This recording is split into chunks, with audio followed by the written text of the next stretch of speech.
दोस्तों, सुबह का वक्त होता है। कुछ लोग अपने दोस्तों और कई सारे बुजुर्ग व्यक्ति के साथ एक खेत में पहुंचते हैं, जो कि गांव घर के भाषा में उसे चौर कहते हैं, जहां पर ज्यादातर सुनसान जगह होते हैं।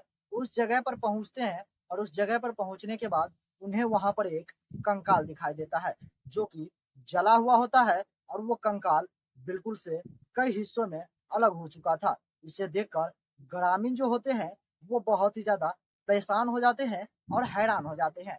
उसी ग्रामीण के साथ एक व्यक्ति भी पहुंचता है, जिस व्यक्ति का नाम सत्यनारायण साहू होता है। और वो खुद को उस जले हुए कंकाल को अपनी बेटी बताते हैं और जोर जोर से रोने लगते हैं। और जब इस घटना के बारे में लोगों को जब पता चलती है तो उन सभी के पैरों तले से जमीन खिसक जाती है।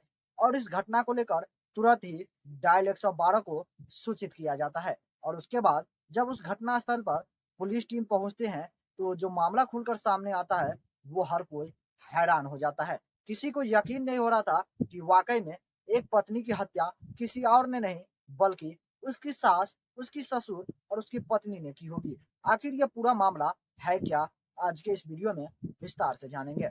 नमस्कार दोस्तों, मेरा नाम है सुशील पंडित और आज की यह घटना बिहार राज्य के मुजफ्फरपुर जिले की है। उसी के अंतर्गत मुसहरी थाना क्षेत्र होता है। उसी थाना क्षेत्र के अंतर्गत गोपालपुर तरैया गांव होता है। उसी गांव की यह घटना है, जहां पर एक व्यक्ति होता है जिसका नाम सत्यनारायण साहू होता है। और उसकी एक बेटी होती है जिसका नाम निक्की कुमारी होता है। और उसकी उम्र लगभग 20 से 22 वर्ष के बीच होता है। और वो अपनी बेटी की शादी एक लड़के के साथ तय करता है, जिस लड़के का नाम विक्रम कुमार होता है और उसके पिता का नाम शंभू कुमार साहू होता है। दोनों लड़के और लड़की की जो है शादी समय के साथ कर दी जाती है। लड़की अपने ससुराल चली जाती है। वहां पर अपने पति, अपनी सास ससुर की हर तरह से सेवा कर रही थी और अपना फर्ज निभा रही थी। लेकिन वो जो है लड़की निक्की कुमारी जो होती है, जो दुल्हन बनी हुई थी, वो अपने सास ससुर के साथ एक सुनसान चौड़ में रहा करते थे। एक छोटा सा घर बनाकर वहां पर ज्यादातर लोग बहुत ही मुश्किल से जा पाया करते थे। या तो सुबह के समय जाता या फिर शाम के समय जाया करते कभी कभार घूमने के लिए। इसी दौरान लगभग कई समय 1 से 2 महीने, 3 महीने बीत जाते हैं। और अचानक से एक दिन जो सत्यनारायण साहू होता है वो अपनी बेटी को फोन कर रहे होते हैं। दिन होता है लगभग 21 मई 2025 की यह घटना है। वो अपनी बेटी को लगातार कई बार फोन करते हैं, लेकिन उसकी बेटी से कोई भी बातचीत नहीं हो पाती है। ना ही उसका दामाद कोई फोन रिसीव करते हैं, ना ही उनके घर वाले। तब उसके पिता सत्यनारायण साहू को बहुत ही ज्यादा चिंता सताने लगती है। लेकिन उसके घर पर जाने के बाद भी उसकी बेटी से मुलाकात नहीं होती है। तो उसके जो सास ससुर और उसके जो पति होते हैं वो कई तरह के बहाने बनाने लगते हैं, जिसके बाद से उसका पिता बहुत ही ज्यादा नाराज हो जाता है और वो वापस अपने घर लौट के आ जाता है। तभी दूसरे दिन का वक्त होता है, उस समय बीतता है। कुछ ग्रामीण गांव के जो होते हैं वो सुबह सुबह उस जंगल की ओर जा रहे होते हैं। तभी अचानक से उन्हें एक कंकाल दिखाई देता है, जो कि जला हुआ था और कई हिस्सों में बटा हुआ था। वो देखकर उनके पैरों तले से जमीन खिसक जाती है। और वो कुछ लोग गांव के ग्रामीण लोगों को इस बारे में सूचना देते हैं। जब ग्रामीण के साथ ये जो सत्यनारायण साहू होता है वो भी उस घटना स्थल पर पहुंचते हैं तो उनके भी पैरों तले से जमीन खिसक जाती है। दरअसल वो खुद को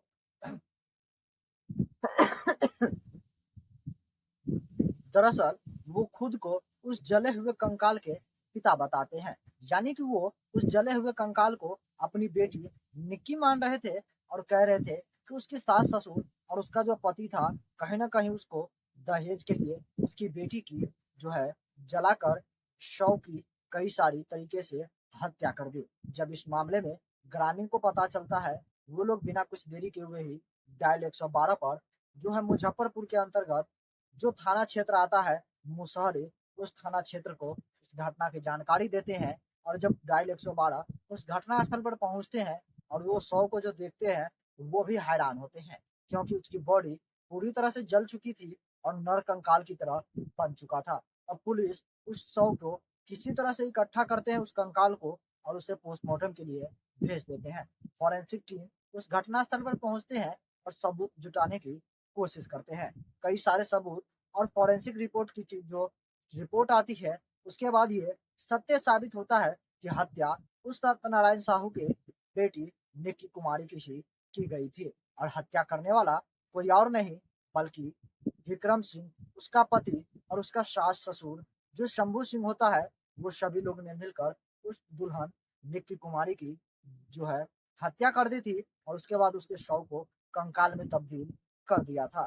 क्योंकि वो लड़की जो निक्की कुमारी थी, वो अपने पिता के साथ रहती थी, गरीबी से जिंदगी जी रही थी, लेकिन वो उसके पिता जो होते हैं वो दहेज नहीं दे पाते हैं, इसीलिए उसके सास ससुर और उसका पति तीनों मिलकर अपनी ही पत्नी की बहुत ही बेरहमी से हत्या कर देते हैं और उनके शव को जलाकर सबूत मिटाने की कोशिश करते हैं। लेकिन जब इस मामले में खुलासा होता है तो हर कोई हैरान हो जाता है, और किसी को यकीन नहीं हो रहा था कि एक पति अपनी पत्नी की जान ले सकता है, वो भी इतनी खूबसूरत और समझदार पत्नी हो तो। लेकिन यहाँ पर जिस तरह की हत्या, जिस तरह का कांड किया गया, वो काफी अजीब और हैरान कर देने वाली थी। दरअसल वो सभी लोग सुनसान जगह पर रहते थे, इसीलिए गांव वालों को भी ज्यादातर भनक नहीं लगी उन्होंने ये इस तरह की घटना को अंजाम कब और कैसे दिया था। लेकिन फॉरेंसिक टीम के मुताबिक इस घटना का जो शव था,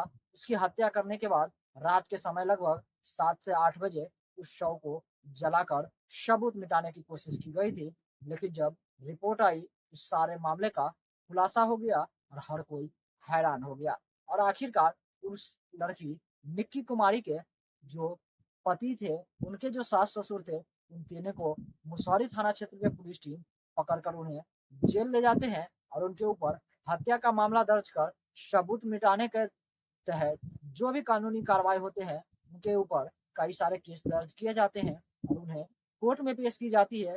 तब गवाहों और जो सबूत मिलते हैं, उसके माध्यम से उन तीनों को कड़ी से कड़ी सजा दी जाती है और उन्हें जेल भेज दिया जाता है। बाकी दोस्तों, हमारे समाज में, हमारे बिहार में दहेज प्रथा को बिल्कुल ही विरुद्ध है। दहेज लेना और देना दोनों ही जुर्म है, लेकिन इसके बावजूद भी कई सारे लोग दहेज लेते हैं और दहेज देते हैं, जबकि बिहार में दहेज बंद है। दहेज मुक्त की जो है कई सारे जो है प्रसारण किए जा रहे हैं, लेकिन लोग फिर भी दहेज के लिए एक बहू, एक बेटी की जान तक ले लेते हैं। बाकी दोस्तों, इस तरह की घटना और इस तरह की कहानी को लेकर आप लोगों को क्या लगता है, हमारे कमेंट सेक्शन में कमेंट करके जरूर बताइएगा। बाकी इस वीडियो से मैं विदा लूंगा, और इस तरह की घटना को सुनाकर हमें किसी के दिल को ठेस पहुंचाने का कोई भी इरादा नहीं है। बस आप लोगों को जागरूक करना है और सतर्क करना है। तब तक के लिए जय हिंद, जय भारत। सतर्क रहिए, सावधान रहिए।